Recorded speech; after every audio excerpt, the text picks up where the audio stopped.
My name is Norm Pigeon. I was born on March 6, 1955 in Allegan, Michigan. I'm a husband of a beautiful wife and father to 2 boys. I attended elementary school in a one-room schoolhouse until 5th grade. I experienced culture shock in the 6th grade at Hopkins Elementary because my class had 8 times the students than at South Monterey School. I was one of a handful of Indians in an all-white school and stayed to myself most of the time. I excelled in school and was already reading at a 12th grade level.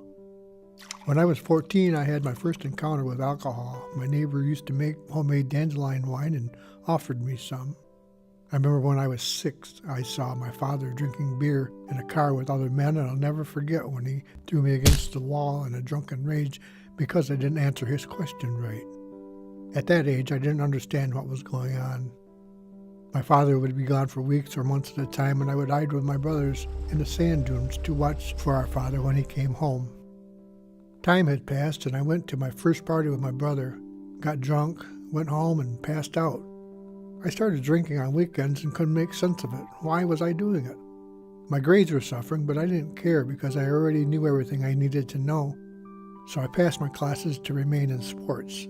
I loved running cross country, track, and basketball was my favorite. My mom was against drugs but wouldn't bat an eye to give me her prescription diet pills, actually Boxcar and Black Beauty Speed on track meet days. Speed became a part of my life to help me stay awake all night at work and to go to school during the day, and then pot daily when I was a junior and senior in high school. In 1973, at the age of 18, my girlfriend and I moved in together and we got married 4 years later. I had become addicted to alcohol and cigarettes and lost my teacher's aide job at the elementary school because of the alcohol. I was sent to jail for that. I was concerned about the effects of abuse to my body, but I really didn't talk to anyone about it. I was conflicted because I remembered how my childhood pastor, Lewis Church, helped me understand that there was good, but the alcohol controlled the bad. A library cart came by my jail cell, and I pulled out a Bible because I thought it could help me. I used it for strength and inspiration to help me make it through. After I spent 2 months in jail, I decided to go to a trade school for carpentry.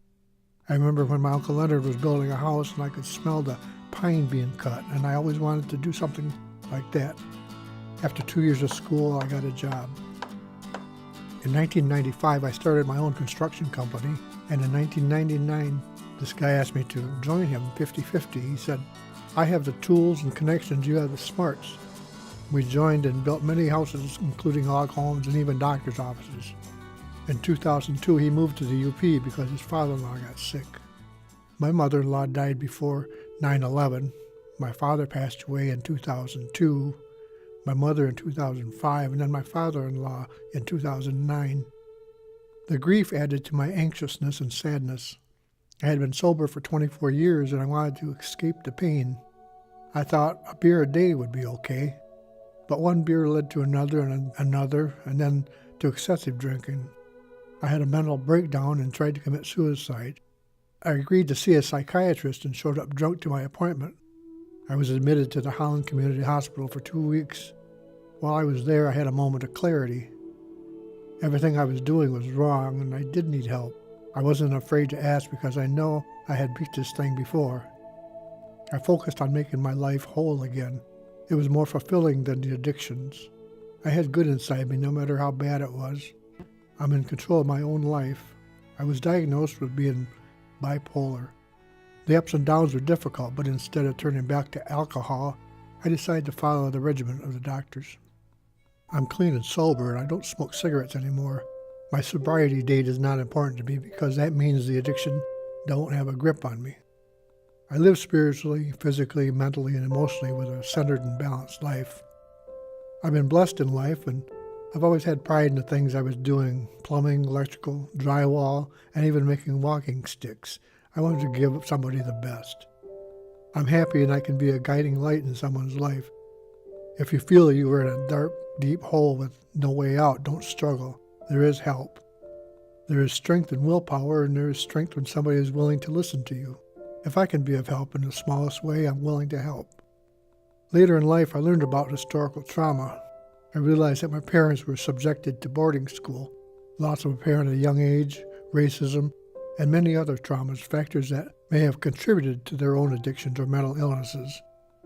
They were not perfect, but I still loved them. I appreciate the service my father gave to this country during World War II.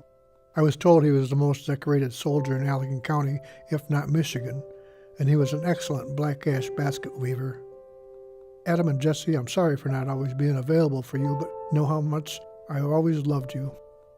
I respect my wife for who she is and for all her accomplishments. This coming May, we'll be celebrating our 40th anniversary. Leslie, I love you with all my heart. Thank you for the way you have taken care of me for my whole life. And puppy dog, you are my shadow.